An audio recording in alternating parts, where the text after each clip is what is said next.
이 시간 우리들에게 주신 하나님의 말씀은 마태복음 16장 말씀입니다.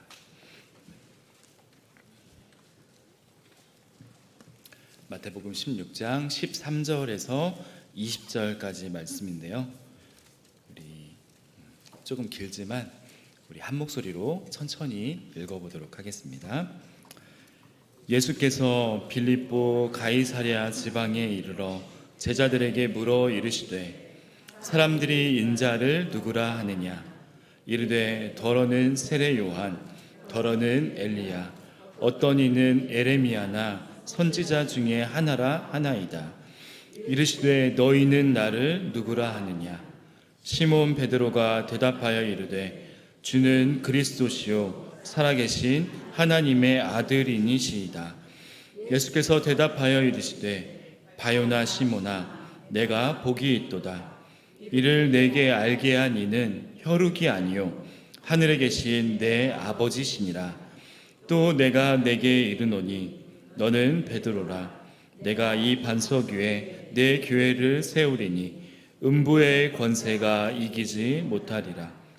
내가 천국 열쇠를 내게 주리니 내가 땅에서 무엇이든지 매면 하늘에서도 매일 것이요 내가 땅에서 무엇이든지 풀면 하늘에서도 풀리리라 하시고 이에 제자들에게 경고하사 자기가 그리스도인 것을 아무에게도 이르지 말라 하시니라. 아멘. 오늘 우리가 함께 나눌 이 말씀은 우리에게 너무나도 익숙한 이 베드로가 예수님께 신앙 고백을 하는 장면입니다. 예수님께서 이 제자들과 함께 이 빌립보 가이사랴 지방에 가는 것으로 오늘 본문은 시작을 하는데요. 오늘 본문을 통해서는 이 어디에서 빌립보 가이사랴 지방으로 갔는지는 알 수 없지만 오늘 본문과 병행 구절인 이 마가복음 8장 22절을 보면요, 이 예수님과 제자들이 어디에서 출발했는지를 말해주고 있습니다. 이 8장 22절 말씀을 보시면 예수님께서는 이 갈릴리 지역에 있는 이 벳세다라는 곳에서 한 맹인을 고쳐주시고 오늘 말씀의 배경이 되는 이 빌립보 이 가이사랴 지방으로 이동하셨음을 우리가 알려주고 있습니다. 이 갈릴리 호수 아시죠? 이 갈릴리 북동쪽에 위치하고 있는 이 벳세다라는 지역에서 예수님께서 사역을 마치시고요, 제자들과 함께 요단강을 따라서 빌립보 가이사랴까지 올라가시는 여정입니다. 우리는 보통 이 예수님께서 어디에서 어디로 이동하셨다라고 하면은 뭐 가까운 거리겠거니 하지만요, 이 벳세다에서 이 빌립보 가이사랴까지의 거리를 이렇게 재보면요 약 40km 정도라고 합니다. 전주에서 군산까지 가는 정도라고 생각하면 그 거리가 어느 정도인지 우리 추측할 수 있을 것 같습니다. 걸어서는 한 10시간 정도 걸리고요, 차를 타고 가도 한 1시간 정도 걸리는 그렇게 먼 거리를 예수님은 제자들과 함께 걸어서 올라가시는 것입니다. 오랜 시간 이렇게 함께 길을 걸어가면서 서로 아무 말 하지 않고 그냥 길만 걷지는 않으셨을 것 같아요. 서로 많은 이야기를 주고 받았을 거라고 저는 상상을 하는데요, 제가 예수님과 만약에 이 길을 함께 걷고 있는 제자였다면 지금까지 예수님과 함께 동행하면서 겪었던 그런 많은 일들 중에서 특별히 뭐 사람의 힘으로는 할 수 없는 그런 일들을 행하신 그 기적들과 같은 이야기들, 뭐 예를 들면 오병이어와 같은 이야기, 그리고 방금 전에 이 벳세다에서 했던 이 맹인을 눈뜨게 한 일, 뭐 이러한 이야기들을 서로 예수님과 함께 나누면서 이렇게 걸었을 거라고 생각을 합니다. 그리고 지금까지 예수님께서 말씀을 하셨던 그 말씀들 가운데 궁금한 것들 있을 수 있잖아요. 그런 것들을 길을 걸으면서 하나하나 물어봤을 수도 있겠다라는 생각을 들고요. 또 지금 가는 그곳에서 예수님이 어떤 사역을 하실지 또 기대에 부푼 그 기대감에 차 있을 것이라고 저는 상상이 되었습니다. 오늘의 이 목적지인 이 빌립보 가이사랴에 도착한 예수님은 바로 사역을 하지 않으십니다. 그 대신 제자들에게 한 가지 질문을 하십니다. 사람들이 나를 누구라고 하느냐? 그리고 이제는 대상을 바꿔서요, 제자들에게 직접 물어보시죠. 너희는 나를 누구라고 하느냐? 그런데 여러분, 예수님에 대한 이 사람들의 이 생각과 제자들의 생각을 물어보시는 것 뿐인데 왜 예수님께서는 이렇게 먼 곳까지 오셔서 제자들에게 물어보셨을까요? 이 예수님의 무릎에 베드로가 이렇게 대답을 하죠. 너무나도 유명한 구절이죠. 우리 16절 말씀 우리 다시 한번 같이 읽어보도록 하겠습니다. 시몬 베드로가 대답하여 이르되 주는 그리스도시요 살아계신 하나님의 아들이십니다. 아멘. 저와 여러분의 고백인 줄 믿습니다. 네. 이 고백을 들으신 예수님은요, 베드로에게 말씀을 하세요.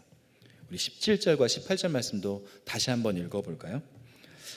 예수께서 대답하여 이르시되 바요나 시몬아 내가 복이 있도다. 이를 내게 알게 한 이는 혈육이 아니요 하늘에 계신 내 아버지시니라.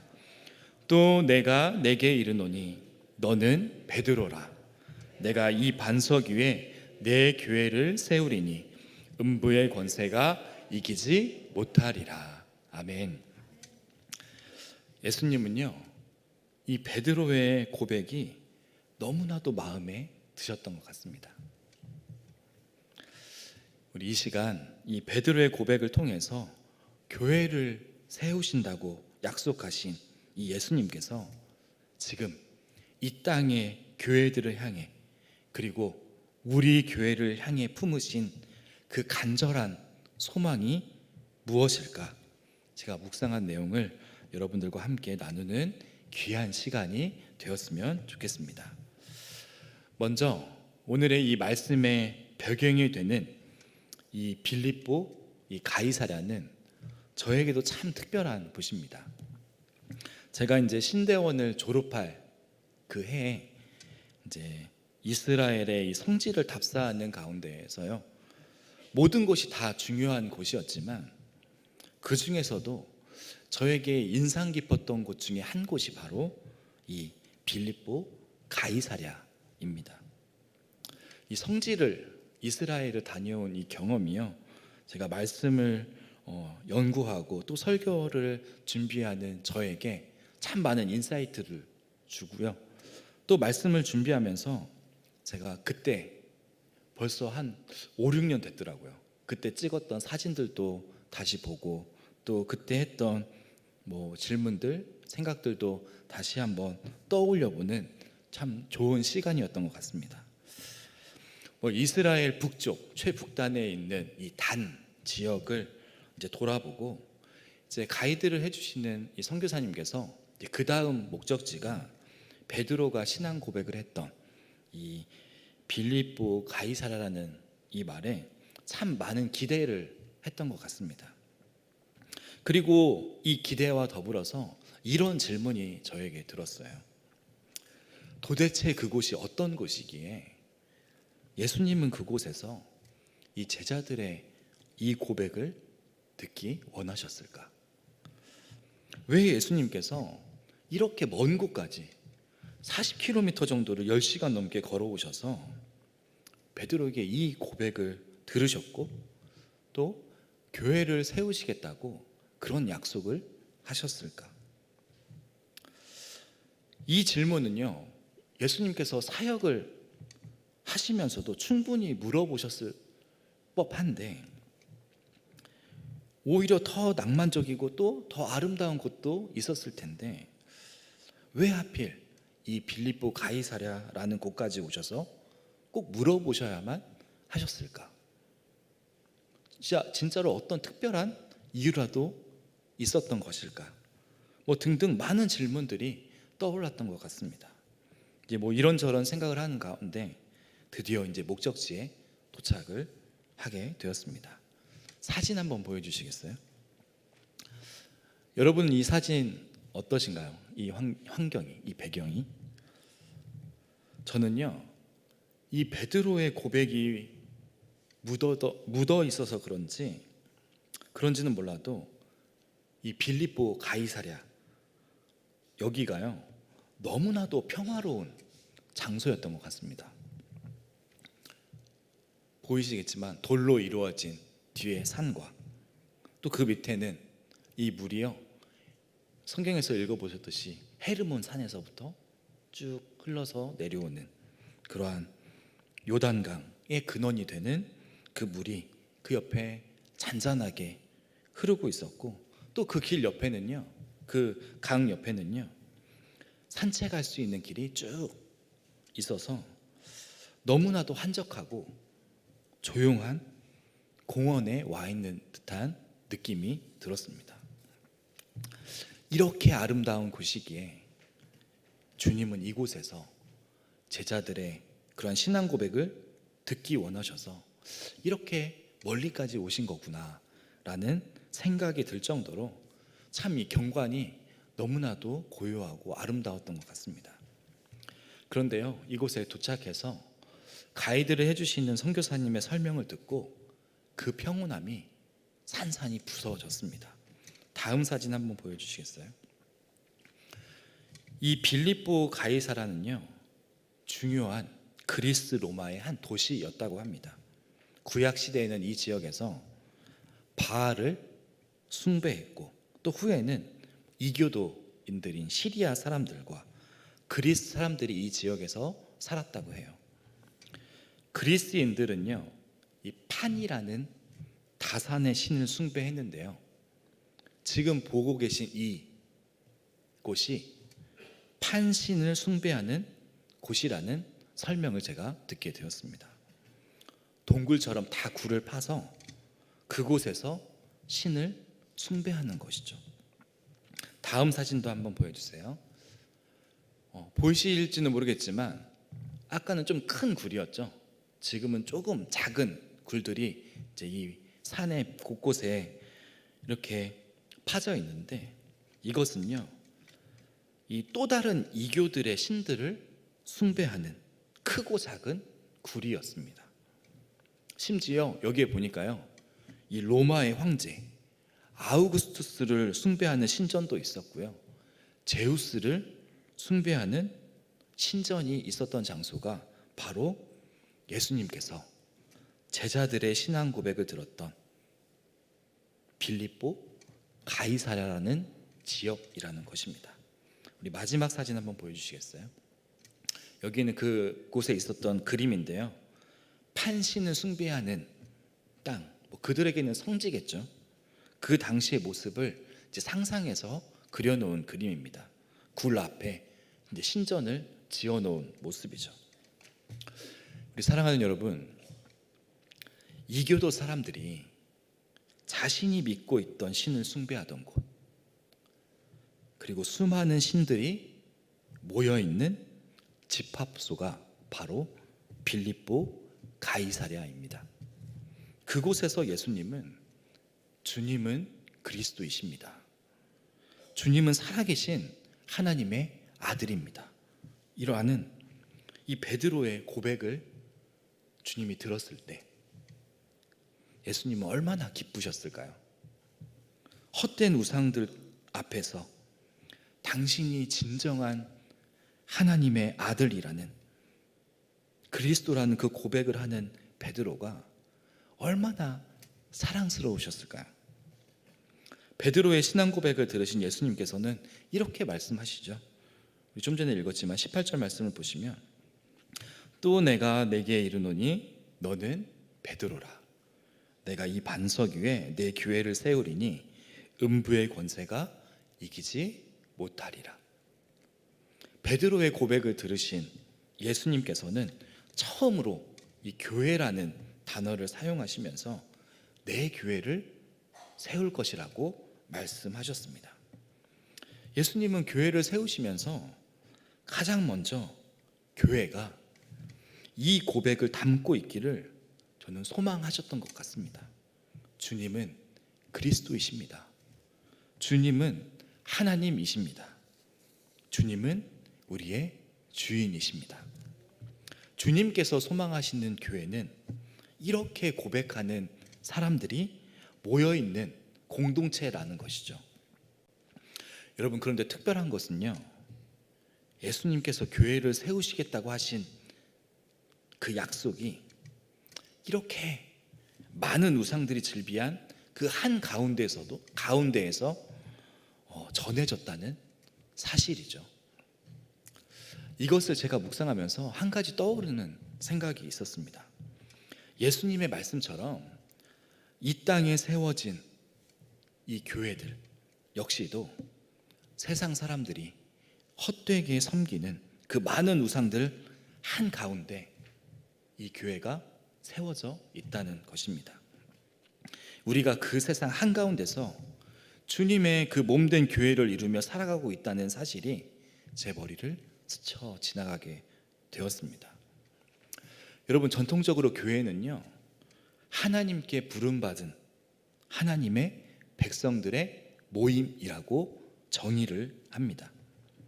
그래서 교회에 모인 이 성도들은 주님이 그리스도시라고 이렇게 고백하면서 우리가 신앙생활을 하고 있는 것입니다. 그런데 문제가 있죠. 이러한 고백들이 교회 안에만 머물러 있다는 사실입니다.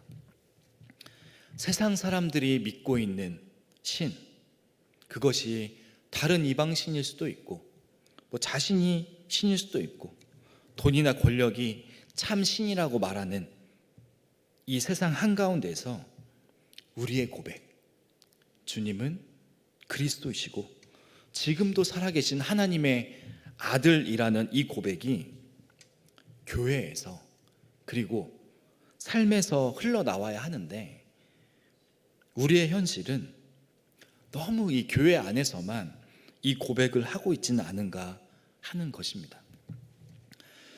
우리는 교회 안에서만 구원받은 백성이라고, 그리고 하나님께 부름받은 백성이라고 말하면서 이러한 고백들이 이 안에서만 고여있는, 심지어 너무나도 고여있어서 너무나도 이 귀한 이 신앙의 고백들이 점점 말라가기도 하고요, 심지어 썩어져가는 우리의 현실을 바라보게 된다는 것을 피할 수가 없다는 것입니다.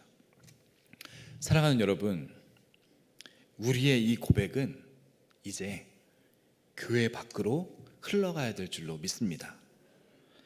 우리는요, 하나님께 부름받은 주님의 자녀인 동시에 이 고백을 가지고 다시 세상을 향해서 보냄을 받은 주님의 자녀들이기 때문입니다. 안타까운 영혼들이 너무나도 많은 이 세상 한가운데서 주님은 진짜로 그리스도이시고 주님은 진짜로 살아계신 하나님의 아들이시라고 그렇게 고백해야 하는 주님의 자녀들이라는 것입니다. 마치 조금 전에 보셨던 사진처럼 헤르몬 산에서 시작된 그 물이 그곳에 머물러 있지 않고 빌립보 가이사랴를 거쳐서 요단강을 따라서 점점 밑으로 흐르듯이 우리 교회의 이 귀한 고백이 우리 교회의 담장을 넘어서 세상으로 흘러가기를 주님의 이름으로 간절히 소망합니다.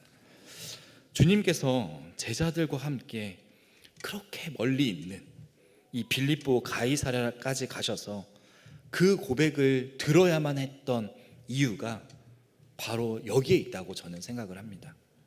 이 고백이 우리 공동체 안에서만 고백되어지는 것이 아니라요, 세상 한가운데서 우리의 고백이 흘러 넘쳐 흘러가는 우리 북문교회가 되기를 주님은 원하시고 계신 줄 믿습니다.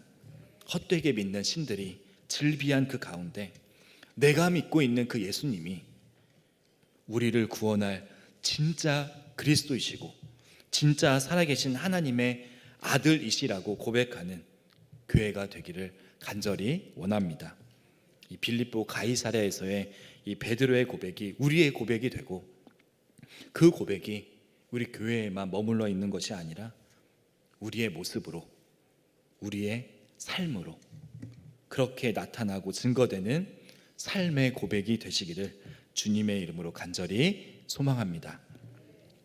그렇다면 이런 고백을 흘려보내는 교회가 되기 위해서 저와 여러분들이 꼭 기억해야 할 것이 있다고 생각이 듭니다. 오늘 본문을 통해서 두 가지를 생각해 보려고 하는데요. 첫 번째는요, 매일매일 하나님과 인격적인 교제를 나누는 것입니다.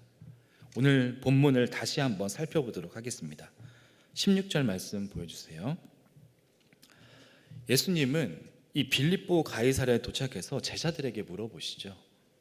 너희는 나를 누구라고 하느냐? 그 질문에 베드로는 당신은 그리스도이십니다. 그리고 살아계신 하나님의 아들입니다. 라고 고백을 하고 있습니다. 그런데 이어지는 17절에 보면 베드로의 고백을 들으시고 예수님은요, 베드로에게 이 고백은 내 안에서, 너의 안에서 나온 것이 아니라 하늘에 계신 하나님 아버지께서 너에게 깨닫게 해주시고 알려주셔서 내가 이렇게 고백을 할 수 있는 것이라고 예수님은 말씀을 하십니다. 이 말은 다른 말로 하면요, 이렇게 고백할 수 있는 것은 전적인 하나님의 은혜라고 예수님은 지금 베드로에게 말씀하고 계신 것입니다. 이어서 18절을 보시면 예수님이 이런 말씀을 더 하십니다. 여기서 우리가 오해하지 말아야 될 것이 있는데요, 예수님께서 말씀하신 이 반석 위에라는 말은 베드로 이 인물을 가리키는 것이 아니라 베드로가 방금 전했던, 고백했던 그 고백을 가리키는 것이죠. 그리고 이 고백을 하는 사람들을 모아서 내가 새로운 공동체를 세우겠다고 예수님은 말씀을 하십니다. 바로 교회를 세우시겠다고 예수님은 말씀을 하시는 것입니다. 그러므로 교회는 하나님의 은혜로 예수님이 그리스도이심을 고백하는 사람들의 모임이 되는 것입니다. 그런데요, 교회 안을 이렇게 들여다보면 이 신앙 고백을 하는 것만 중요한 게 아니라는 것을 깨닫게 되는 것 같습니다. 이미 예수님께서도 그것을 아셨는지 그 고백을 하는 것이 전부가 아니라고 말씀을 하셨습니다. 우리 마태복음 7장 21절 말씀 우리 같이 한번 읽어보도록 하겠습니다. 나더러 주여 주여 하는 자마다 다 천국에 들어갈 것이 아니요 다만 하늘에 계신 내 아버지의 뜻대로 행하는 자라야 들어가리라. 아멘. 예수님께서 주여 주여 하는 자마다 라고 말씀을 하시는데요, 여기서 이 주여 주여 하는 자마다 라는 이 말은 단순히 우리가 입술로 주님을 말하고 찾는 것을 말하겠죠. 그런데 저는요, 그것을 더 넘어서서 우리가 방금 읽었던 신앙 고백을 하는 자들까지 저는 포함을 하고 있다고 저는 생각을 합니다. 그런데 예수님께서는 그런 사람들이 다 천국에 들어가는 것은 아니라는 그런 충격적인 말씀을 하고 계신 것이죠. 어쩌면 제가 말하는 이 신앙 고백이라는 이 말은요, 입술로 신앙 고백의 형태를 띠는 그 말은 하고 있지만 실제로는요, 예수님을 믿지 않고 있는 사람들, 그러한 사람들이 우리 교회 안에도 너무나도 많이 있다는 것입니다. 여러분, 그렇다면 이런 사람들은 도대체 어떤 사람들일까요? 제가 곰곰이 생각을 해보는데요, 이런 사람들은 예수님과 인격적인 관계를 맺은 경험이 없는 사람들이라는 생각이 들었습니다. 교회는 다니고 신앙 고백은 하고 있지만, 공동체에 속하고요, 예배는 드리고 있지만 하나님과 인격적인 관계를 맺지 않고 살아가는 사람들이 어쩌면 우리가 생각하고 있는 것보다 훨씬 더 많을 수도 있지 않을까요? 그래서 저는 이런 분들을 이렇게 표현하고 싶습니다. 종교인이라고 말입니다. 여러분, 종교인이 뭔가요? 종교적인 의식에 참여하는 것이 신앙생활의 전부라고 생각하고 그것만 하고 끝인 사람들, 그것이 하나님을 믿는 것의 전부라고 생각하고 그것만으로 만족하고 있는 사람들이 종교인 아닌가요? 그런데 여러분, 성경의 인물들을 생각해 보면 이런 종교인들의 모습을 하고 있는 인물들이 있죠. 여러분들도 잘 알고 계시듯 아담의 아들 가인도 하나님께 예배를 드렸습니다. 그런데요, 여러분, 그 결과는 어떤가요? 하나님께서 가인의 예배를 받지 않으셨습니다. 그리고 이스라엘의 초대 왕이었던 사울도 너무나도 멋지고 화려한 예배를 하나님께 드렸습니다. 당시의 왕이었으니까 얼마나 화려하고 멋진 모습이었겠어요, 그 예배가. 그런데요, 하나님은 겉만 화려한 그 사울의 예배를 받지 않으셨습니다. 여러분, 그러하기에 우리는요, 이 신앙을 고백하는 그 정도의 자리에서 안주하면 안 된다는 것을 말씀드리고 싶습니다. 단지 교회를 다니는 그 정도로 신앙생활을 하면 안 된다는 것입니다. 우리는 종교인이 아니라 진짜 신앙인이 되어야 할 줄로 믿습니다. 여러분, 그렇다면 신앙인이 무엇인가요?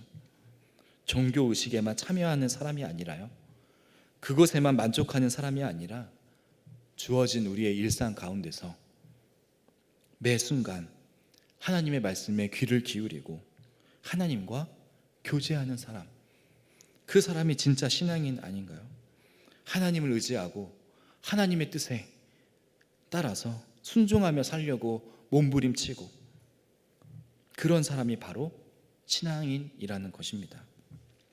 우리 사랑하는 북문의 성도 여러분, 내 안에 살아계신 그 주님과 늘 살아있고 지속적인 인격적인 교제를 나누어야만 우리가 고백하는 그 신앙 고백이 우리 안에만 머물러 있지 않고 밖으로 흘러 내보내게 될 줄 믿습니다. 하나님의 그 인격적인 교제가 실제가 되어서 그 믿음의 고백이 흘러가는 진짜 신앙인이 되어 주시기를 주님의 이름으로 간절히 축복합니다. 우리의 신앙 고백을 흘려보내는 교회가 되기 위한 두 번째는요, 저와 여러분의 삶이 예수님을 닮아가는 것입니다. 우리 18절 말씀 다시 한번 읽어보도록 하겠습니다. 또 내가 내게 이르노니 너는 베드로라. 내가 이 반석 위에 내 교회를 세우리니 음부의 권세가 이기지 못하리라. 아멘. 방금 이 말씀을 보시면 예수님이 교회를 세우시니까요, 당연히 예수님의 소유라는 것을 알 수 있습니다. 내가 내 교회를 세우겠다. 그러하기에 어떤 세력도, 심지어 음부의 세력도 교회를 절대로 무너뜨릴 수 없다고 말씀하실 수 있는 것이겠죠. 교회가 예수님의 소유라는 이 말은요, 다른 말로 하면 예수님이 다스리시는 공동체가 바로 이 교회라는 말입니다. 예수님이 다스리시는 공동체, 그 말을 또 다른 말로 하면요, 성도인 우리가 그 예수님의 뜻에 순종하는 공동체가 바로 교회라는 것입니다. 그렇다면 하나하나 예수님의 뜻대로 순종하는 성도들에게 어떤 변화가 있을까요? 여러분, 그렇게 살아간다면 자연스럽게 예수님을 닮아가지 않을까요? 순종을 통해서 예수님의 생각이 우리의 생각이 되고, 예수님의 언어가 우리의 언어가 되고, 예수님의 일이 우리의 일로 바뀌기 때문입니다. 그렇게 예수님을 닮아간다는 것입니다. 그렇다면 여러분, 우리 공동체는 정말로 예수님을 지금 닮아가고 있나요? 아니, 우리는 정말로 예수님을 닮는 것에 관심이 있는 걸까요? 이런 마음이 진짜 있는지 저 자신뿐만 아니라요, 우리 공동체 모든 성도님들이 우리 자신을 돌아볼 수 있는 은혜가 있었으면 좋겠습니다. 그런데요, 솔직히 드는 생각은 예수님을 닮아가는 것에 대한 관심부터 교회에 사라진 지 너무 오래된 것 같다는 생각이 듭니다. 예수님을 닮아가는 것보다 교회가 더 좋아하는 관심사는요, 예수님을 믿고 더 복받는 것, 예수님을 믿고 더 축복받고 더 높은 자리에 올라가는 것이 언젠가 모르게 우리의 주된 관심사이고 주된 우리의 마음이라는 것입니다. 그러나 여러분, 오늘 본문을 통해서 진짜로 주님이 원하시는 것은 우리가, 그리고 우리 교회가 예수님을 믿고 그 믿음을 진실하게 고백하면서 교회의 주인이신 예수님을 닮아가는 것인 줄 믿습니다. 사랑하는 우리 북문의 성도 여러분, 예수님의 생각과 그분의 언어와 또 그분이 하시는 모든 역사가 우리의 것이 되는 그런 변화를 위해서 우리 모두가요, 예수님의 그 말씀에 순종함으로써 예수님을 조금씩 닮아가서 우리가 고백하는 그러한 신앙 고백이 우리 안에만 머무르지 않고 밖으로 흘려보내는 저와 여러분, 그리고 우리 전주 북문교회가 되어 주시기를 주님의 이름으로 간절히 축복합니다. 말씀을 정리하도록 하겠습니다. 사랑하는 여러분, 주님과 지속적으로 인격적인 교제를 나누고 또 하루하루 순종하는 그 순종함으로 주님을 조금 더 닮아가서 우리의 신앙 고백이 흘러가는 것, 이것이 이 시대를 살아가는 주님의 몸된 교회의 진정한 사명인 줄로 믿습니다. 이것을 진짜로 살아내는 저와 여러분들 되어 주시기를 주님의 이름으로 축복합니다. 기도하겠습니다.